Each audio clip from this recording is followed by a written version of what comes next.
Tiling is covering a surface with a pattern of polygons. There's lots of options because there's lots of polygons. Even the regulars go on and on and on. Now for bees picking patterns, the more complicated ones obviously use more lines than necessary. That's what complicated means. And thus a honeycomb of that tile would use more wax per honey. So sticking to the simple regulars, there are just three that tile tightly: triangle, square, and hexagon. Pentagons are broken hexagons, leaving gaps. Same with septagons. Also known as heptagons.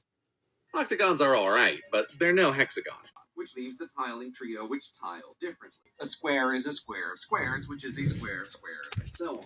Squares tile tidily by basically cheating, covering an infinite plane with an infinite number of parallel lines. Like, wow, that's what a plane is. Boring. Triangles pull the same trick, dividing themselves down into infinite nothing. But not the hexagon, the only regular polygon to tile a plane without resorting to debasing self-division, unlike some squares I could mention. At least triangle is trying to be more geometrically interesting than square, teaming up a bit to 1, 2, 3, 4, 5, 6. Wait, hexagon!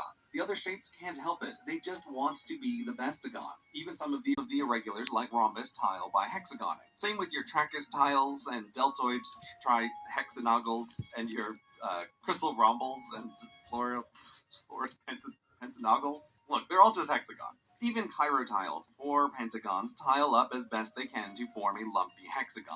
The rest just can't compete with the best. The hexagon, nobly indivisible, is the bestagon. Where were we? Oh, right, honeycomb conjecture. Max honey, min wax, 3 options.